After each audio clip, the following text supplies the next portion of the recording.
আসসালামু আলাইকুম ওরহমতুল্লাহি ওবারাকাতুহু। আমি সিফাত, আপনারা দেখছেন সিফাত অ্যাগ্রো ফার্ম ইউটিউব চ্যানেল।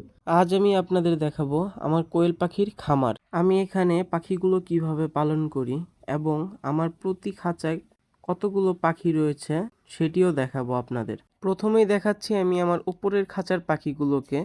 এখানে আমার উপরে খাঁচায় পাখিগুলোর মধ্যে রয়েছে 3 কালারের পাখি, তার মধ্যে সবথেকে কম রয়েছে কালো কালারের পাখি, কিন্তু সবথেকে বেশি রয়েছে লাল এবং সাদা। আমি এই শেডটি পুরোপুরি আলাদা করে রেখেছি লাল এবং সাদা পাখির মিশ্রণে। এই পাখিগুলো দেখতে খুবই সুন্দর হয়, যার কারণে এই পাখিগুলো আমাদের এখানে চাহিদা প্রচুর, যার কারণে আমি এই পাখিগুলোকে আলাদাভাবে রেখেছি। এই পাখিগুলোকে আমি খেতে দিয়েছি লেয়ার 1 খাবার, যেটাতে ভুট্টার গুঁড়া প্লাস অন্যান্য উপাদান মিক্স থাকে।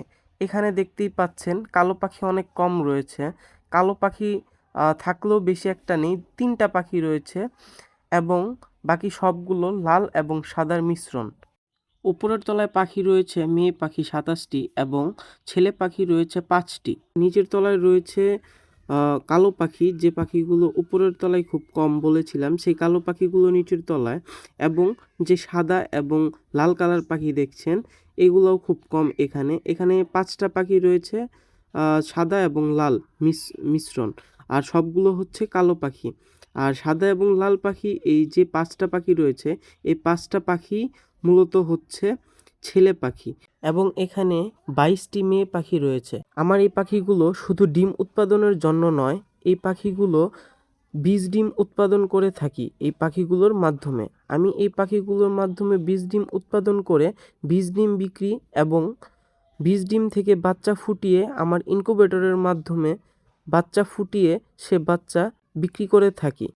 খাঁচায় পাখি পালন করা খুব ভালো। এখানে পাখির মল খুব সুন্দরভাবে পরিষ্কার পরিচ্ছন্ন থাকে এবং ডিমগুলো খুব সুন্দর পরিষ্কার পরিচ্ছন্ন থাকে এবং পাখিগুলো স্বতঃস্ফূর্তভাবে চলাফেরা করতে পারে। আমার এই খাঁচা 3 তলা বিশিষ্ট, সবার নিচের তলায় রয়েছে কিছু ফার্মি মুরগির বাচ্চা। আমি নেক্সট ভিডিওতে আপনাদের ফার্মি মুরগির খামার দেখাবো আপনাদের। আমার ফার্মি মুরগির খামার এই কোয়েল পাখির পাশেই। তো এই ছিল আমার এই কোয়েল পাখির খামারের কিছু দৃশ্য। আশা করি ভিডিওটি আপনাদের ভালো লেগেছে। যদি ভিডিওটি ভালো লেগে থাকে অবশ্যই একটি লাইক করবেন, কমেন্ট করবেন এবং সাবস্ক্রাইব করতে ভুলবেন না। আল্লাহ হাফেজ।